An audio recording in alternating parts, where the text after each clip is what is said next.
அனைவருக்கும் வணக்கம் நண்பர்களே.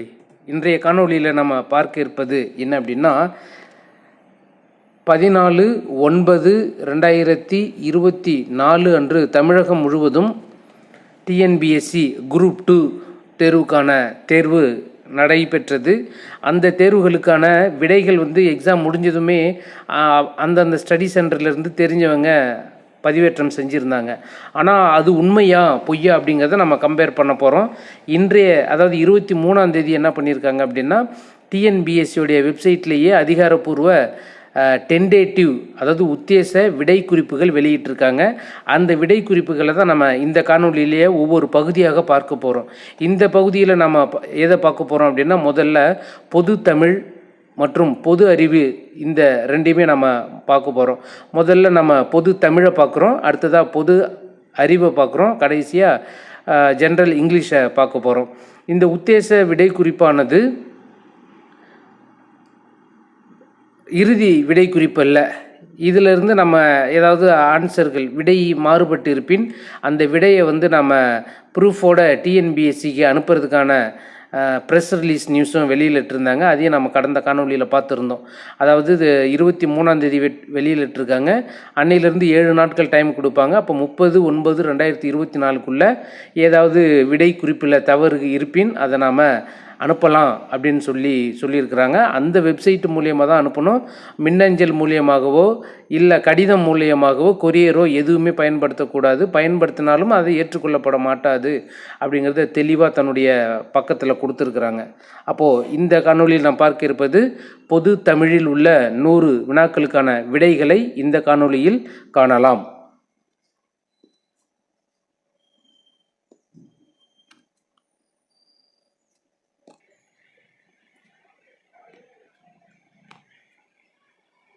நாம் நேரடியாக வினாக்கள் அதற்கான விடைகள் மட்டும்தான் பார்க்க போகிறோம்.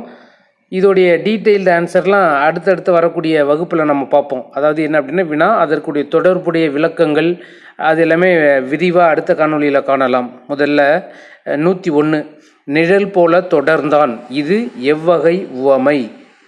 இது உருவ உவமை அப்படின்னு சொல்லியிருக்கிறோம். நிழல் போல தொடர்ந்தான் அப்படிங்கிறது உவமை, அதாவது உருவம் வடிவம் அப்படிங்கிறல நாம். ஆனால் புத்தகத்திலிருந்து பார்க்கும்பொழுது இது வடிவ உவமை அப்படின்னு சொல்லியிருந்தோம்னு நினைக்கிறேன். நம்மளுடைய ஸ்டடி சென்டர்லேருந்து இதை வடிவத்தை கம்பேர் பண்ணி சொல்லியிருந்தால் புக்கில் அப்படி இருந்துச்சு அப்படின்னு சொல்லியிருப்போம். ஆனால் இப்போ இதோடைய ஆன்சர் என்ன அப்படின்னா நிழல் அப்படிங்கிறது ஒரு உருவம், அதனால் இதை உவமை அப்படின்னு சொல்கிறோம். அடுத்ததாக பின்வரும் உவமையின் பொருத்தமான பொருளை தெரிவு செய்க. எடுப்பார் கைப்பிள்ளை அப்படின்னா அதோடைய பொருத்தமான பொருளை தீர்வு செய்க அப்படின்னு சொல்லியிருக்கிறாங்க. எடுப்பார் கைப்பிள்ளைன்னா யார் எதை சொன்னாலும் கேட்டு நடப்பவர், அவரை தான் என்னன்னு சொல்கிறோன்னா எடுப்பார் கைப்பிள்ளை அப்படின்னு சொல்கிறாங்க. அடுத்ததாக அப்துல் நேற்று வருவித்தான், வந்தான் தன்வினை யாரையே வர வச்சான் அப்படிங்கிறது தான். அப்போ அது பிறவினை. எந்த வகை வாக்கியத்தில்? மாணவர்களே உங்களுக்கு சீருடை இல்லையோ என்ன? இது என்ன வகை வினா அப்படிங்கிறத கண்டறிய சொல்லியிருக்கிறாங்க. இது கொடை வினா. பின்வரும் விடைக்கேற்ற வினாவை தேர்ந்தெடுத்து எழுதுக. நிறைய 3 ஆப்ஷன்ஸ் இருக்கும். இதில் சரியானது எது அப்படின்னா பல்லவ மன்னன் மகேந்திரவர்மன் காலத்தில் இருந்ததாக கூறப்படும் வீணை எது அப்படிங்கிறது தான் இதில் சரியானது. அடுத்ததாக இலக்கண குறிப்பு. உணர்த்தினன் அப்படிங்கிற வார்த்தைக்கு இலக்கண குறிப்பு என்ன அப்படின்னு கேட்டிருக்காங்க. உணர்த்தினன் அப்படின்னா தன்மை ஒருமை வினைமுற்று அப்படிங்கிறது தான் சரியான விடை. அடுத்ததாக வினாயன் 107 கலைந்துள்ள சொற்றொடரை முறையாக அமைத்து தொகுத்து எழுதுகிறோம். இதில் சரியாக எழுதும்போது என்ன கிடைக்கும் அப்படின்னா தமிழர்களின் தொன்மையான வீர விளையாட்டு ஏறு தழுவுதல். தமிழர்களின் தொன்மையான வீர விளையாட்டு ஏறு தழுவுதல். அதே வினா என்ன அப்படின்னா சொற்களை ஒழுங்குபடுத்தி சரியான குரல் வடிவம் உள்ள தொடரை கண்டெழுதுக. சரியான குரல் வடிவம். கனை கொடிது யாழ்கோடு செவ்விது ஆங்கு அன்ன வினைப்படு பாலால் கொளல் அப்படிங்கிறது தான் சரியான முறையில் அமைக்கப்பட்ட தொடர். அடுத்ததாக அகர வரிசை பார்க்கும்போது தாத்தா தீத்தி வரிசை, தவப்பெருஞ்சுடர், தாய்போல், திருவிளக்கு, தீவினை, துன்பங்கள், தூய்மை அப்படிங்கிற வரிசையில் தான் வரும். ஆப்ஷன் ஏ சரியான விடை. அடுத்ததாக நைந்தான் என்ற சொல்லினுடைய வேர் சொல் என்ன அப்படின்னா நைந்து அப்படிங்கிறது தான் சரியான வேர் சொல். படி என்ற சொல்லின் தன்மை, அதாவது வேர் சொல்ல பார்க்குறோம். படி எதுக்கு வேர் சொல்லு, இது என்னவா மாற்றணும் அப்படின்னா தன்மை, ஒருமை, எதிர்காலம் காட்டும் வினைமுற்று. தன்மை, வினைமுற்று. படி அப்படிங்கிறத வச்சு நிறைய வினைமுற்றுகள் நம்மளால் உருவாக்க முடியும். ஆனால் அதை வச்சு எதை சொல்லியிருக்காங்க, தன்மையாக இருக்கணும், ஒருமையாக இருக்கணும், எதிர்காலத்தை காட்டக்கூடியதாகவும் இருக்கணும். அப்படிங்கும்பொழுது படிப்பேன் என்பது சரியான விடை. அடுத்ததாக சரியான பொருள் தரும் ஓர் எழுத்து ஒரு மொழியை தேர்வு செய்க. அதாவது சரியான பொருளில் 4 வார்த்தைகள் கொடுத்துருக்காங்க. இதில் எது சரியாக பொருந்திருக்கு அப்படின்னா மீ என்றால் வான் அப்படிங்கிறது தான் சரியானது. அடுத்ததாக ஓர் எழுத்து ஒரு மொழியை பொறுத்துக அந்த ஆப்ஷனில் கொடுத்துருங்க. அப்படியே ரிவர்ஸில் வருது.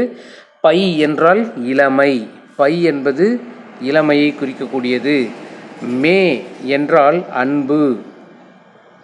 வை என்றால் புல். தூ என்றால் உன். இதுதான் இதற்கான ஓர் எழுத்து ஒரு மொழி சொல்.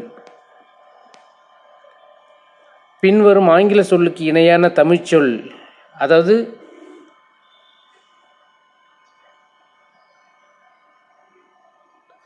ரினாய்சனன்ஸ், இதுக்கு ஆங்கில சொல்லுக்கான சுத்த தமிழ்ச்சொல் எது அப்படின்னு பார்க்குறோன்னா மறுமலர்ச்சி அப்படிங்கிறது தான் சரியான தமிழ்ச்சொல். ரினாய்சனன்ஸ் அப்படிங்கிறது மறுமலர்ச்சி. அடுத்ததாக பிழையான இணை, மற்றது எல்லாமே சரியாக இருக்கும். அதாவது கம்பி நீட்டுதல்லாம் விரைந்து வெளியேறுதல் சரி. காணல் நீர் அப்படின்னா இல்லாத ஒன்று சரி. ஆயிரங்காலத்து பயிர் அப்படின்னா நீண்ட காலமாக இருப்பு அப்படிங்கிறதும் சரியானது. இதில் கல்லில் நார் உரித்தல் அப்படின்னா இது ஆராய்ந்து பாராமல் அப்படிங்கிறது தவறானது. இது மட்டும்தான் இங்கே கொடுத்ததில் தவறானது. அடுத்ததாக சந்தி பிழையற்ற தொடரை தேர்ந்தெடுத்து எழுதுதல். வல்லின மிகுமிடம் மிகா இடங்கள், அந்த விதிப்படி சரியானது எதுன்னு பார்க்குறோம் அப்படின்னா கடற்கரையில் உப்பு காய்ச்சுதல் நடைபெறுகிறது. மலைப்பகுதிகளில் மலை பயிர்களும் நிலப்பகுதிகளில் உழவு தொழிலும் நடைபெறுகின்றன அப்படிங்கிறது தான் சந்திப்பிழையற்ற சரியான வாக்கியம். அடுத்ததாக தவறான இணையை கண்டறிதல். கெந்தம் அப்படின்னா பல் சரி. பன்னகம் அப்படின்னா பாம்பு சரி. நகம் அப்படின்னா மலை சரி. முரணி என்றால் உடன்படுதல் அப்படிங்கிறது தவறானது. அடுத்ததாக நூல்களும் அதனுடைய சிறப்பு பெயர்களும் பார்க்கும்பொழுது முல்லைப்பாட்டு அப்படின்னா நெஞ்சாற்றுப்படையை குறிக்கும். முல்லைப்பாட்டு அப்படின்னா நெஞ்சாற்றுப்படை. பட்டினப்பாலை எதை குறிக்குது அப்படின்னா வஞ்சி நெடும் பாட்டு. வஞ்சி நெடும் பாட்டு. நாலடியார் அப்படிங்கிறது வேளாண் வேதத்தை குறிக்கக்கூடியது. வெற்றி வேட்கை அப்படிங்கிறது நருந்தொகை. இதனுடைய நூல்களினுடைய சிறப்பு பெயர்கள். ஆப்ஷன் பி சரியான விடை. அடுத்தது நூல்களை போலவே ஆசிரியர்களும் அவருடைய சிறப்பு பெயர்களையும் பொறுத்த இருக்கிறோம். தமிழ் தூதர் யார் அப்படின்னா தனிநாயகம் அடிகளை தான் தமிழ் தூதர் அப்படின்னு சொல்கிறோம். பலரா வாயன் அப்படின்னு யாரை சொல்கிறாங்க அப்படின்னா திருஞான சம்பந்த பலரா வாயன் அப்படின்னு சொல்கிறோம். பன்மொழி புலவர் யார் அப்படின்னா அப்பாத்துரையார். சொல்லின் செல்வர் ராப்பி அப்படின்னு சொல்லுவோம். ராப்பி சேது பிள்ளை. ஆப்ஷன் ஏ சரியான விடை.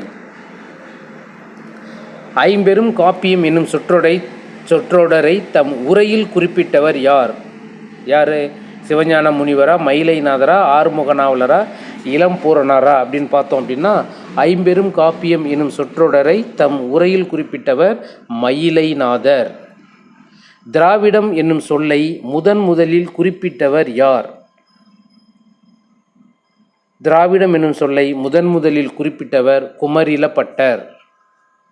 நாயக்கர் கால சிற்பக்கலைக்கு எடுத்துக்காட்டாக திகழ்வது ராமேஸ்வரம். ராமேஸ்வரத்தில் இருக்கக்கூடிய பெருங்கோயில் தான் நாயக்கர் கால சிற்பக்கலைக்கு பின்வருவனவற்றுள் எடுத்துக்காட்டு. மற்றதெல்லாம் பார்த்தோம் அப்படின்னா தஞ்சை பெரிய கோயில், திருச்சி திருவரங்க கோயில், காஞ்சி பெரிய கோயில். காஞ்சி பல்லவ மன்னன் கட்டினது. இது சோழ மன்னர்கள் கட்டியது தஞ்சை பெரிய கோயில். அப்போது நாயக்கர் கட்டிடத்துக்கு சிறந்த எடுத்துக்காட்டாக திகழ்வது ராமேஸ்வர கோயில். தேவதுந்துபி எந்த ஆட்டத்துக்குரிய இசைக்கருவி அப்படின்னா தேவராட்டத்திற்குரிய இசைக்கருவி. அடுத்ததாக புனலிடை மூழ்கி பொழிலிடை உலவி பொன்னின் இழையும் துகிலும் பூண்டு கனிமொழி பேசி நீ களித்திருக்கும் காட்சியினை கண்டு மகிழ்வு பெறும் நிலையிலே இருந்தேன் என்று தம்பிக்கு கடிதம் எழுதியவர் யார் அப்படின்னா அண்ணா அவங்க தான். குமரி கண்ட நோய்க்கு குமரி கொடு அப்படிங்கிற இந்த தொடரில் குமரி எந்த மூலிகையை குறிக்குது அப்படின்னா கற்றாழை அப்படிங்கிற மூலிகையை குறிக்குது. அடுத்ததாக மகளிர் அவங்களுடைய சிறப்பு எதுக்காக அவங்கள அறியப்படுறாங்க அப்படின்னு பார்க்குறோம். அன்னை முத்துலட்சுமி அவங்க என்ன சிறப்பு அப்படின்னா புற்றுநோய் மருத்துவமனையை தோற்றுவிச்சிருப்பாங்க அன்னை முத்துலட்சுமி. மூவலூர் ராமாமிர்தம் பார்த்தோம் அப்படின்னா தேவதாசி ஒழிப்பு சட்டத்தை கொண்டுகிட்டு வந்தவங்க. பண்டித ரமாபாய் பார்த்தோம் அப்படின்னா சமூக தன்னார்வலர் பண்டித ரமாபாய். மலாலா யார் அப்படின்னா பெண் கல்விக்காக போராடிய பாகிஸ்தான் நாட்டை சேர்ந்த சிறுமி, அவங்க தான் மலாலா. தமிழ் இலக்கியத்தில் ஆலவாய் என்னும் பெயர் எந்த ஊருக்கு பொருந்தும் அப்படின்னா மதுரைக்கு தான் பொருந்தும். ஆங்கில அரசால் வாய்ப்பூட்டு சட்டத்தின் மூலம் மேடைகளில் அரசியல் பேசக்கூடாது என்று தடை விதிக்கப்பட்டது யார் அப்படின்னா முத்துராமலிங்கனார். இன்று நாம் உணர்கின்றோம் தம்பி, எத்தனை இன்னலுக்கிடையிலே தள்ளப்பட்டிருப்பினும் இந்த பொங்கற் புது நாளில் மட்டும் நமக்கு ஒரு மகிழ்வு என்று உரையாற்றியவர் யார் அப்படின்னா இதுவும் அண்ணாதான்.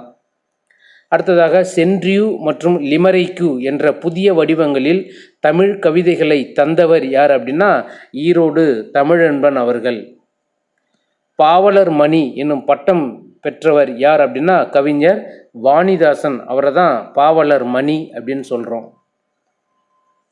தமிழ்த்தாய் நெருப்பினாலும் வெள்ளத்தினாலும் பாதிக்கப்பட்டாலும் அவளது ஆபரணங்கள் தொலைவில் உள்ள நகரமான பாரிஸில் மிகவும் பாதுகாக்கப்பட்டு பராமரிக்கப்படுகின்றன என்று ஆனந்த ரங்கர் நாட்குறிப்பு குறித்து யார் சொன்னார்னா ஊவேசா அவங்க சொல்லியிருப்பாங்க.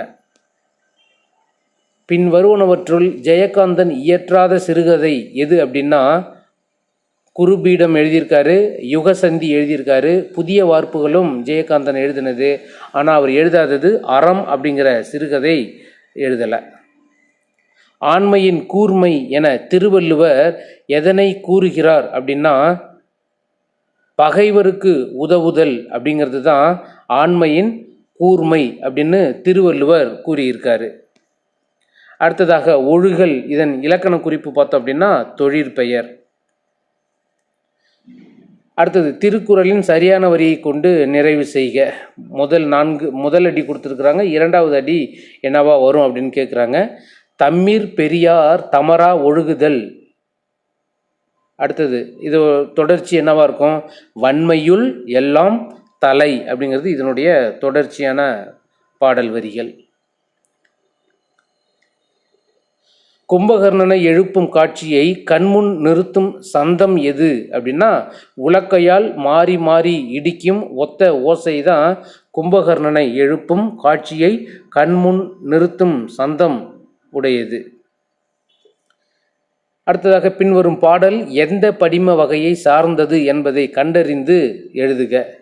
யானை தன் வாய் நிறை கொண்ட வலிதேம்பு தடக்கை குன்றுபுகு பாம்பின் தோன்றும் அப்படிங்கிறது அகநானூற்று பாடல் வரிகள். இந்த பாடல் வரியில் எந்த படிம வகை வந்திருக்கு அப்படின்னா மெய்ப்படிமம் வந்திருக்கு. கலித்தொகையில் முல்லை திணைக்குரிய பாடல்களை இயற்றியவரை தேர்வு செய்க. அதாவது கலித்தொகையில் ஒவ்வொரு 5 திணைகள்லையும் ஒவ்வொரு திணையும் ஒவ்வொரு பாடியிருப்பாங்க. அந்த வகையில் கலித்தொகையில் உள்ள முல்லை திணையை பாடியவர் சோழன் நல்லுருத்திரன் அப்படிங்கிறவங்க தான் எழுதியிருக்காங்க. சிதவல் என்ற சொல்லின் பொருள் தலைப்பாகை. சீராபுராணம் யாருடைய உதவியால் நிறைவு பெற்றது அப்படின்னா அபுல் காசிம் அவர்களால் நிறைவு பெற்றது.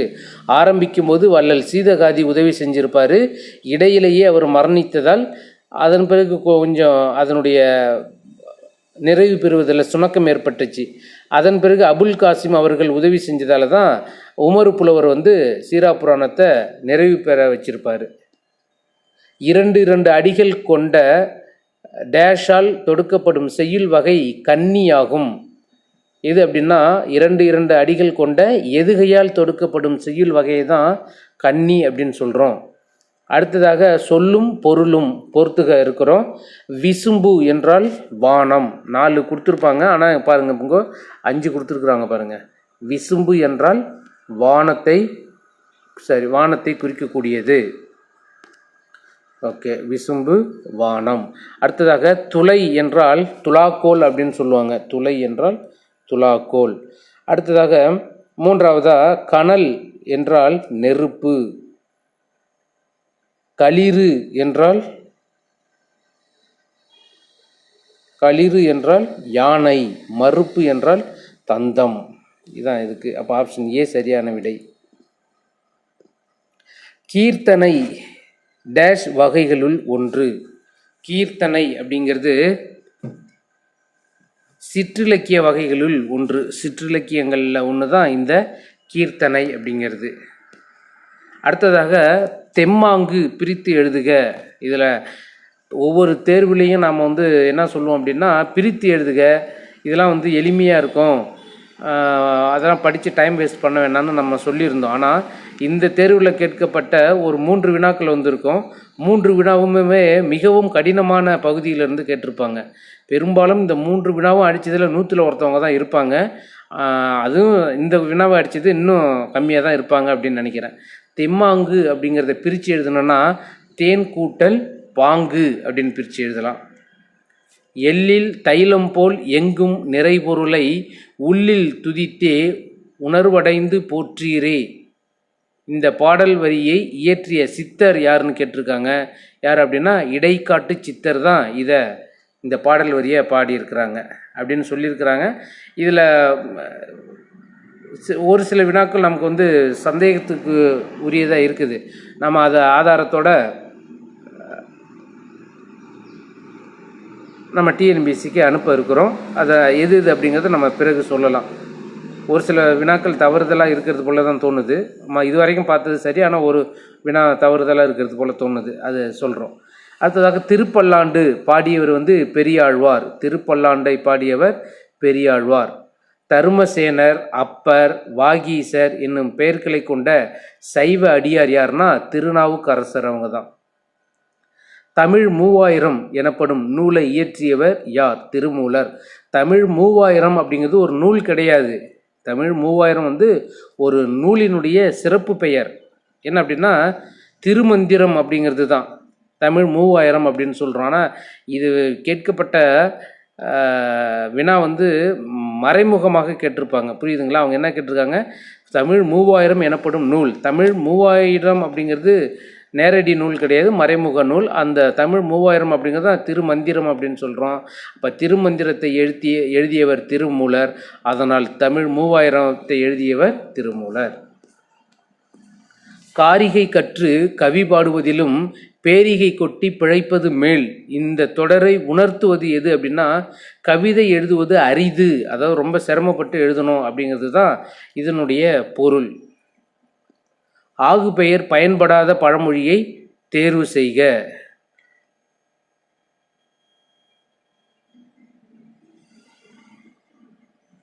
இது நாம் வந்து சொல்லியிருக்கும் பொழுது என்ன பண்ணியிருந்தோம் அப்படின்னா நம்மளுடைய ஸ்டடி சென்டர்லேருந்து கொடுத்த விடை வந்து ஆளும் வேலும் பல்லுக்குருதி அப்படின்னு சொல்லியிருப்போம். இதுதான் ஆன்சர் அப்படின்னு சொல்லியிருப்போம். ஆனால் இது தவறாக இருக்குது. நம்ம கொடுத்த பொருள் சரியானதாக இல்லை.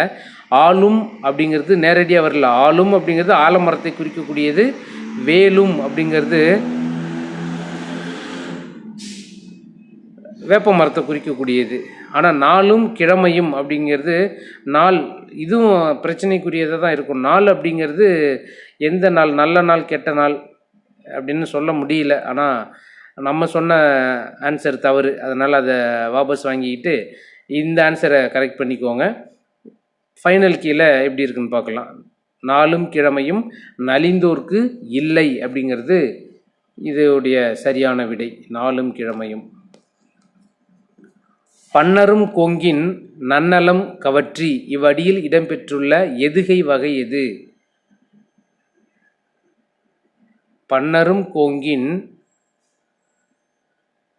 நன்னலம் கவற்றி அப்படின்னா எங்கே எது எது இதில் வருதுங்க? எதுகை அப்படின்னா இரண்டாவது எழுத்து 1 3 1 3 அப்படிங்கிறது பொழிப்பு எதுகை அப்படின்னு சொல்கிறாங்க.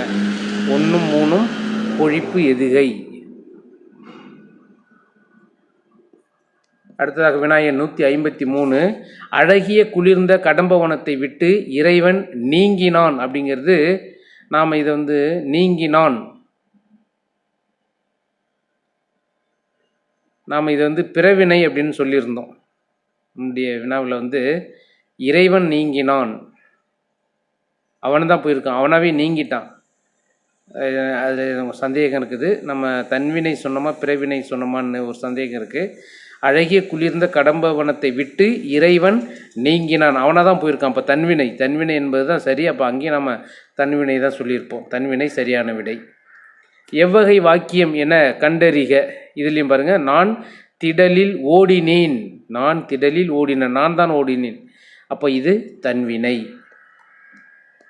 பின்வரும் தொடர் எவ்வகை தொடர் என கண்டறிந்து சரியானவற்றை தெரிவு செய்க. என்ன அப்படின்னா, குமரன் மழையில் நனையாமல் இல்லை அப்படிங்கிறது வாக்கியம். இது பொருள் மாறாமல் எதிர்மறை தொடராக இருக்குது. பொருள் மாறா எதிர்மறை தொடர், சரியான விடை. அடுத்ததாக வஞ்சித்தலைக்குரிய சீர் அமைப்பு எது அப்படின்னு பார்க்குறோன்னா, நிறைய ஒர்க் அவுட் பண்ணணும்னு சொல்லியிருந்தேன் மேத்தமெட்டிக்ஸ் போல். அதெல்லாம் ஒர்க் அவுட் பண்ணி பார்த்தோம் அப்படின்னா தேமாங்கனி புளிமாங்காய் அப்படிங்கிறது தான் இதனுடைய சரியான விடை. வஞ்சித்தலைக்குரிய சீர் அமைப்பு தேமாங்கனி புளிமாங்காய். அடுத்ததாக சொல்லின் வகையை கண்டறிதல். என்ன அப்படின்னா, வெண்மை அப்படிங்கிறது வண்ண பண்பு பெயர். வஞ்சி விருத்தம் என்பது சிந்தடி நான்காய் ஒரு பொருள் மேல் ஒரு செய்யுள் மட்டும் வருவது. சிந்தடி நான்காய் ஒரு பொருள் மேல் ஒரு செய்யுள் மட்டுமே வருவது வஞ்சி விருத்தம். அடுத்ததாக அகரவரிசை. கோமேதகம், நீலம், பவளம், புஷ்பராகம், மரகதம், மாணிக்கம், முத்து, வைடூரியம், வைரம் அப்படிங்கிறதுல பார்க்க அப்படின்னா முதல்ல கோமேதகம், இதுதான் சரியான விடை. அடுத்ததாக வினை எச்சம் எது அப்படின்னா ஓடி அப்படிங்கிறது வினை எச்சம். இது டிஎன்பிஎஸ்சியால் கொடுக்கப்பட்ட விடை குறிப்பு. ஆனால் இதில் பாருங்கள், அவங்க ஒரு டைம் ஒவ்வொரு ஆன்சர்லேயும் பென்சிலால் மார்க் பண்ணிவிட்டு அதன் பிறகு தான் ஸ்கெட்சால் மார்க் பண்ணியிருக்கிறாங்க. இது நம்மளுடைய இது கிடையாது, டிஎன்பிஎஸ்சியால் வெளியிடப்பட்ட டென்டேட்டிவ் ஆன்சர் கீ தான். நம்மளுடைய வீடியோ கடந்த வாரத்திலே நம்ம போட்டிருந்தோம். அதையும் இது கொஞ்சம் கம்பேர் பண்ணி பாருங்கள். ஒரு சில விடைகள் காரணத்தோடையும் சொல்லியிருப்போம். அது என்ன ரீசனுக்காக இது ரிஜெக்ட் பண்ணியிருக்காங்க அப்படிங்கிறதையும் நம்ம ஃபைனல் ஆன்சர் கீழே பார்க்கலாம் காரணத்தோட. அடுத்ததாக வினை முற்றை தேர்வு செய்க. வா அப்படிங்கிறது வேர்ச்சொல். அந்த வேர்ச்சொல்ல வினை முற்று எது அப்படின்னா வந்தான் அப்படிங்கிறது வினை முற்று. அடுத்ததாக ஒலி வேறுபாடு அறிந்து பொருள் தருக. மாரி, மாரி முதல்ல வரக்கூடிய மாரி என்பது மழையை குறிக்கக்கூடிய சொல். இந்த மாரி அப்படிங்கிறது வேறுபாடு, மாரி டிஃப்ரெண்ட் அப்படின்னு சொல்கிறது. அடுத்ததாக ஒலி வேறுபாடு அறிந்து சரியான சொல்லை பொருத்துக. அலை அப்படிங்கிறது புற்றை குறிக்கும். கலை என்றால் நீக்குதல், களை வெட்டுதல் அப்படின்னு சொல்லியிருப்போம். தலை என்றால் விலங்கை குறிக்கக்கூடியது தலை. இலை என்றால் இலைத்தல், மெலிந்து போதலை குறிக்கக்கூடியது. அடுத்ததாக டெலிகேட் அப்படிங்கிற சொல்லுக்கான தமிழ்ச்சொல் என்ன அப்படின்னு கேட்குறோம். டெலிகேட் அப்படின்னா பேராளர் அப்படிங்கிறது சரியான விடை. அடுத்ததாக வேர்ச்சொல்லை வினையால் அணையும் பேராக மாற்ற சொல்லியிருக்கிறாங்க. அறை அப்படிங்கிறது வேர்ச்சொல், அதற்கான வினையால் அணையும் பெயர் அறைந்தவர் அப்படிங்கிறது தான். அடுத்ததாக தவறான இணைச்சொல் எது அப்படின்னு பார்க்குறோம். இரவு பகல் சரியானது. தன்மை வெம்மை அப்படிங்கிறதும் சரியானது. விருப்பு வெறுப்பு சரியானது. அகலாது அப்படிங்கிறது சரியாக பொருந்தலை, அப்போ இது தவறான இணை. அடுத்ததாக மீண்டும் ஒரு பிரித்து எழுதுக. அஞ்சிலோதி அப்படிங்கிறது எப்படி பிரித்து எழுதலாம்னா கூட்டல் சில கூட்டல் ஓதி அப்படின்னு பிரித்து எழுதலாம். அடுத்ததாக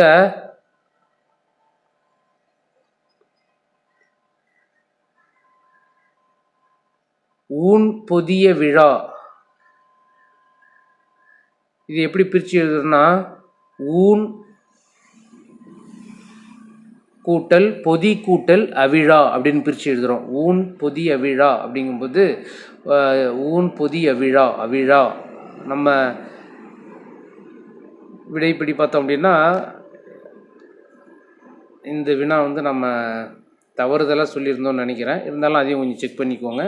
இப்போ கொடுத்துருக்கிறது இதுதான். ஆனால் நம்ம சொன்ன ஆன்சர் புக் பேக்கில் அப்படி இருந்ததா வேற சொல்லியிருக்கோம். ஊன் பொதி விழா பொதி ஊன் பொதி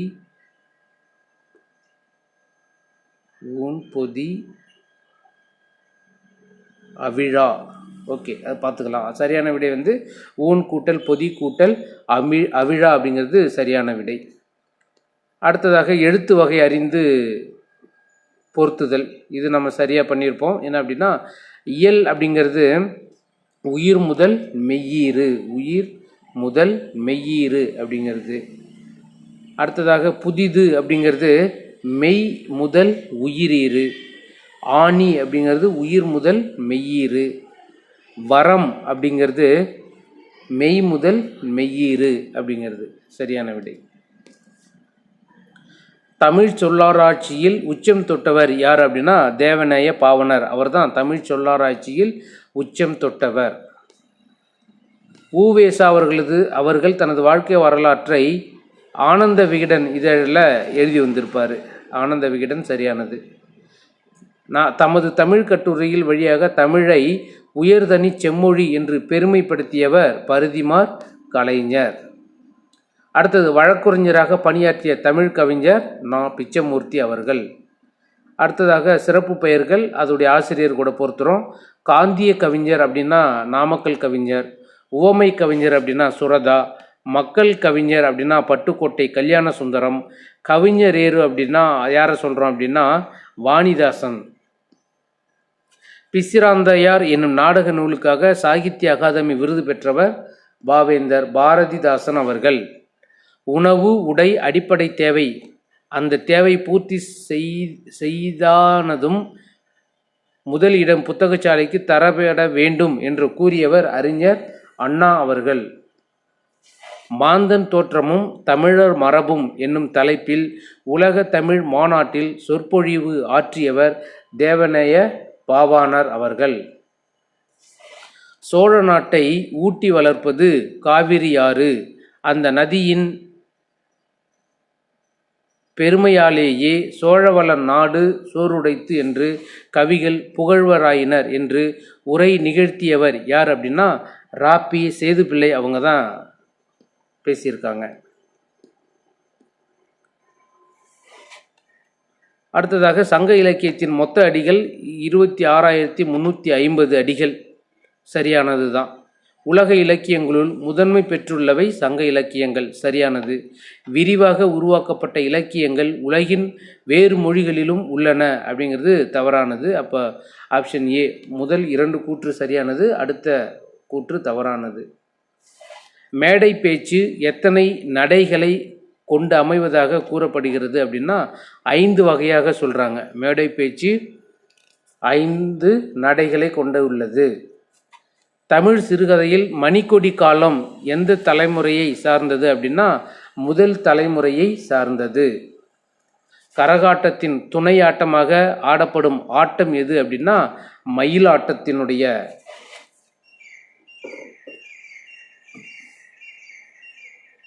அதாவது மயிலாட்டத்தை தான் கரகாட்டத்தினுடைய துணையாட்டமாக ஆடுறாங்க. திருவிக எழுதாத நூல் பார்த்தோம் அப்படின்னா மனுமுறை கண்ட வாசகத்தை திருவிக எழுதலை. மற்ற சைவத்திரவு, நாயன்மார் வரலாறு, தமிழ்ச்சோலை இது எல்லாமே திருவிக எழுதினது. மனுமுறை கண்ட வாசகம் திருவிக எழுதாதது. விளக்குகள் பல தந்த ஒளி என்னும் நூலை இயற்றியவர் லிலியன் வாட்சன் அப்படிங்கிறது. உலகளாவிய தமிழர்கள் சிறப்பும் பெருமையும் புலம்பெயர்ந்த தமிழர்கள் பற்றிய முதல் புதினம் புயலிலே ஒரு தோணி அப்படிங்கிற ஒரு புதினம்தான். தமிழ் நாடக கலையின் பெர்னார்ஷா என்று அறிஞர் அண்ணா யாரால் பாராட்ட பெற்றார் அப்படின்னா கல்கி அவர்களால் பாராட்ட பெற்றார். புறப்பொருள் திணையின் பெயரை தாங்கிய நீதி நூல் எது அப்படின்னா முதுமொழி காஞ்சி. புறப்பொருள் திணையின் பெயரை தாங்கிய நீதி நூல் முதுமொழி காஞ்சி. அடுத்தது வெண்குடை, இதனுடைய இலக்கண குறிப்பு என்ன அப்படின்னா பண்பு தொகை. திரிகடுகம் என்ற நூலின் ஆசிரியர் நல்லாதனார். சிறுங்கிபேரம் நகரில் வாழும் தலைவன் யார்னா குகன். அனகன் என்ற சொல் யாரை குறிக்குது அப்படின்னா ராமனை குறிக்கக்கூடியது தான். யாழின் மொத்த வகைகள் எத்தனை அப்படின்னா 4 வகைகள் உண்டு யாழுக்கு. குடிமக்கள் காப்பியம் அப்படின்னு அழைக்கப்படுவது சிலப்பதிகாரம். அடுத்தது போருழுந்தெடுத்த ஆரையில் நெடுங்கொடி வாரல் என்பன போல் மறித்து கை காட்ட, இந்த பாடலில் பயின்று வந்துள்ள அணி எது அப்படின்னா தற்குறிப்பேற்ற அணி. சிலப்பதிகாரத்தில் வந்த பாடல் அடிகள், இது தற்குறிப்பேற்ற அணி வந்திருக்கு. உமறு புலவர் எழுதிய வேறு நூல் எது அப்படின்னு கேட்குறாங்க. முதுமொழி மாலை. இதில் திணைமாலை கார் 40 இனியவை 40 அப்படி நூல் கொடுத்துருப்பாங்க. இதில் உமறு புலவர் எழுதிய நூல் எது அப்படின்னா முதுமொழி மாலை. பெருமாள் திருமொழியை பாடியவர் யார் அப்படின்னா குலசேகர ஆழ்வார் அப்படிங்கிறது தான் பெருமாள் திருமொழியை எழுதியிருப்பார். இரட்டுற மொழிதல் அணியின் வேறு பெயர் சிலேடை அணி. மனோன்மணியத்தில் வரும் கிளை கதை எது அப்படின்னா சிவகாமியின் சரிதம். இரகசிய வழி என்ற நூலை தழுவி சுந்தரனார் மனோன்மணியம் நாடகத்தை எழுதிய ஆண்டு 1891. உலகம் நிலையற்றது என பாடிய சித்தர் குதம்பை சித்தர். அப்போ இது வரைக்கும் நாம் பொது தமிழில் கேட்கப்பட்ட 100 வினாக்களுக்கான விடைகளை டிஎன்பிஎஸ்சியால் வெளியிடப்பட்ட டென்டேட்டிவ் உத்தேச விடை குறிப்புகளை பார்த்தோம். அடுத்த காணொலியில் இதே டென்டேட்டிவ் ஆன்சர் கீ ஜென்ரல் சயின்ஸுக்கு பார்க்க இருக்கிறோம். அதுக்கு அடுத்த காணொலியில் நாம் ஜென்ரல் இங்கிலீஷை பார்க்கலாம். நன்றி, வணக்கம்.